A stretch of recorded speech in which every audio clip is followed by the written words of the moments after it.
Assalamualaikum warahmatullahi wabarakatuh. Perkenalkan, nama saya Rafita Triaulia dari kelas TRPL 1B dengan NIM 24051811067. Di sini saya akan membuat video tutorial bagaimana cara membuat program di pemrograman Pascal. Namun sebelum itu saya akan menjelaskan terlebih dahulu konsep dasar dari pemrograman itu. Konsep dasar dari pemrograman mencakup algoritma, variabel dan tipe data, input-output, operator, struktur dasar pemrograman, dan prosedur log dan fungsi. Semua ini penting untuk membuat program yang logis dan terstruktur. Yang pertama, algoritma. Algoritma itu menyusun langkah-langkah penyelesaian masalah yang terdiri dari kalimat deskriptif, yaitu menjelaskan langkah-langkah secara sederhana. Yang kedua, pseudocode, yaitu menyusun algoritma dengan bahasa yang mirip pemrograman. Dan yang terakhir, flowchart, yaitu diagram alur yang menggambarkan langkah-langkah dan keputusan. Lalu selanjutnya ada variabel dan tipe data yang digunakan untuk menyimpan informasi, lalu input-output yang digunakan untuk interaksi dengan pengguna, operator yang digunakan untuk operasi matematika dan logika, struktur dasar pemrograman yang meliputi runtunan atau eksekusi beruntun, percabangan atau pengambilan keputusan, dan yang terakhir perulangan atau perulangan kode. Lalu selanjutnya ada prosedur atau fungsi yang membantu memecahkan kode menjadi bagian-bagian yang lebih kecil dan juga terstruktur. Nah, itu tadi konsep dasar pemrograman. Dengan memahami konsep-konsep ini, pemula dapat membuat kode yang lebih rapi, menyelesaikan masalah, dan lebih mudah beralih ke bahasa pemrograman yang lain. Dalam program yang nanti saya buat, saya akan membuat program cek kelulusan. Di program itu pengguna akan menginputkan nilai mereka, lalu nilai tersebut akan divalidasi dengan percabangan if else. Nah, di program ini saya akan menggunakan percabangan if else. Menurut saya di program saya ini relevan untuk pemula karena mengajarkan konsep dasar pemrograman seperti if else, input output, dan validasi data dengan cara yang sederhana dan mudah dipahami tentunya. Contohnya juga sangat dekat dengan kehidupan sehari-hari dan juga membantu pemula lebih memahami program dengan konsep-konsep yang dasar. Semoga program saya nanti bisa mudah dipahami ya. Mari kita buat programnya. Nah, kita mulai buat programnya. Kita ketik program cek kelulusan. Nah, di sini saya memberi nama program ini yaitu program cek kelulusan dengan kata kunci program yang artinya menandakan bahwa program ini merupakan program Pascal, dan nama dari program ini itu tergantung si pembuat program, jadi terserah. Tapi biasanya nama program itu disesuaikan dari fungsi program tersebut. Di sini saya buat cek kelulusan karena fungsi dari program ini yaitu mengecek kelulusan pengguna berdasarkan nilai yang diinput oleh pengguna. Lalu kita lanjut programnya.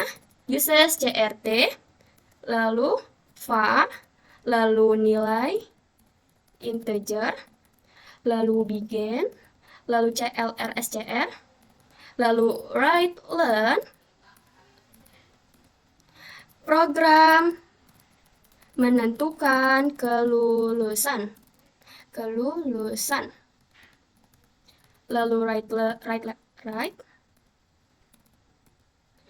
masukkan nilai ujian Anda dengan rentang 0 sampai 100. Lalu readline dengan variabel nilai. Oke, di sini saya akan jelaskan terlebih dahulu. Jadi di sini saya mengimport library uses CRT yang menyediakan berbagai layanan antara layar terminal. Jadi di sini saya menggunakan CLSCR yang fungsinya itu untuk membersihkan layar terminal terlebih dahulu sebelum membuat programnya. Jadi jika saya ingin menggunakan CLSCR ini, saya harus mengimport dulu uses CRT agar nantinya CLSCR ini bisa berfungsi dengan baik. Lalu jangan lupa titik koma atau semikolon. Nah, itu merupakan bagian penting dari program karena tanpa semikolon bisa error programnya. Fungsinya buat apa sih? Fungsinya untuk menandakan bahwa suatu pernyataan itu sudah selesai dan siap ke pernyataan selanjutnya. Lalu setelah itu saya ingin mendeklarasikan di sini var, yang artinya saya akan mendeklarasikan suatu variabel, yaitu variabel nilai dengan tipe data integer. Jadi inputan dari pengguna akan disimpan di variabel nilai. Tipe datanya integer. Tipe data integer adalah tipe data yang menyimpan bilangan bulat seperti 1, 2, 3 dan seterusnya. Lalu titik koma lagi, dan di sini begin. Nah, kata kunci begin ini merupakan menandakan awal dari sebuah blok kode. Jadi sebelum kita membuat program, nah begin ini menandakan bahwa ini awal dari blok kode program yang kita buat. Lalu CLRSCR. Nah, inilah tadi sudah saya jelaskan fungsinya untuk membersihkan layar sebelum kita membuat program sehingga nanti programnya akan lebih rapi dan juga bersih. Lalu titik koma lagi, lalu write learn di sini. Kenapa saya bikin write learn dan di sini saya bikin write? Jadi write learn nanti akan tampil teks program menentukan kelulusan sebagai judul dari program ini. Lalu setelah teks ini tampil, kursor akan otomatis pindah ke baris baru. Nah, itulah fungsi write-learn. Jadi, kalau kita menggunakan write-learn setelah menampilkan teks, kursor akan otomatis pindah ke baris baru, sehingga nanti inputan nilai ujian ini akan berada di baris setelahnya, dan program akan terlihat lebih rapi. Lalu write, nah jadi di sini akan tampil nih teks, masukkan nilai ujian Anda antara 0 sampai 100. Jadi pengguna diminta untuk memasukkan nilai ujian mereka, dan nanti inputan dari pengguna itu akan disimpan di variabel nilai. Nah, di sini readlearn fungsinya untuk meminta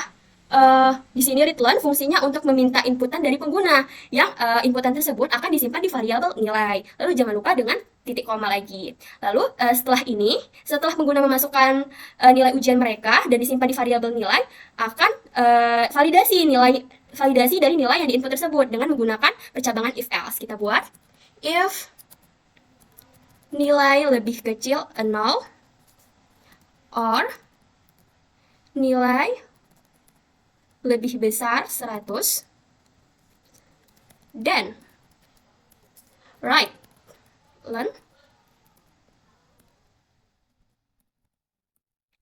nilai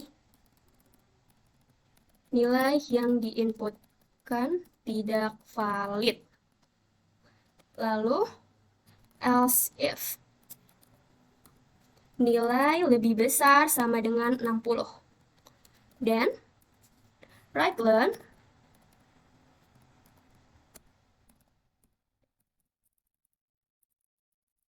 nilai selamat Anda lulus. Lalu else write-learn maaf, Anda tidak lulus. Selamat. Lalu jangan lupa titik koma, lalu readlearn, lalu n. Nah, jadi setelah pengguna memasukkan nilai ujian mereka dan dibaca dan disimpan di variabel nilai, nah nilai tersebut akan divalidasi dengan menggunakan percabangan if else. Di sini if jika nilai yang diinputkan lebih kecil dari 0, or yang artinya atau nilai yang diinputkan lebih besar dari 100, maka write-learn akan tampil nilai yang diinputkan tidak valid. Jadi biasanya kalau nilai itu kan rentang antara 0 sampai 100. Jadi selain di antara itu, maka nilai yang diinputkan itu tidak valid. Namun jika tidak di antara ini, maka masuk ke else if. Jika nilai yang diinputkan lebih besar sama dengan 60, dan maka akan tampil write-learn selamat Anda lulus. Namun, jika tidak juga, maka else. Nah, else di sini itu tidak menggunakan pernyataan seperti sebelumnya. Kenapa? Karena else ini otomatis akan membaca pernyataan selain dari if dan else if, yaitu selain dari nilai lebih kecil dari 0 atau nilai lebih besar dari 100, dan selain dari nilai lebih besar sama dengan 60. Jadi selain itu semua, maka akan tampil, maaf, Anda tidak lulus. Lalu jangan lupa titik koma untuk menandakan bahwa pernyataan sudah selesai. Lalu readlearn. Nah, readlearn di sini itu berbeda dengan readlearn sebelumnya. Yang di sini untuk meminta inputan. Readlearn di sini itu artinya memberi kesempatan kepada pengguna untuk melihat hasil sebelum program dihentikan. Jadi readlearn ini akan menunggu pengguna untuk mengetik atau untuk memencet tombol apapun itu, biasanya itu enter, sehingga sebelum tombol itu dipencet, maka pengguna itu diberi kesempatan untuk melihat hasil dari program tersebut sebelum programnya akan dihentikan. Lalu di sini end dengan ditutup dengan titik. Nah, ini fungsinya yaitu menandakan bahwa blok kode program itu sudah selesai, yang berarti program itu sudah selesai, dan dengan tanda titik setelah n, yang berarti program sudah selesai dijalankan dan tidak ada lagi perintah apapun. Sehingga ini memberitahu kepada compilers bahwa program itu sudah selesai dan program itu siap ditutup. Jadi jika tanpa n, program itu bisa error. Kenapa? Karena compiler itu tidak membaca program itu sudah selesai. Compiler itu belum membaca program selesai, dan compiler masih membaca bahwa program itu masih dijalankan, belum selesai. Jadi kita harus mengetik n dulu sebelum program diselesaikan. Lalu setelah selesai, kita run.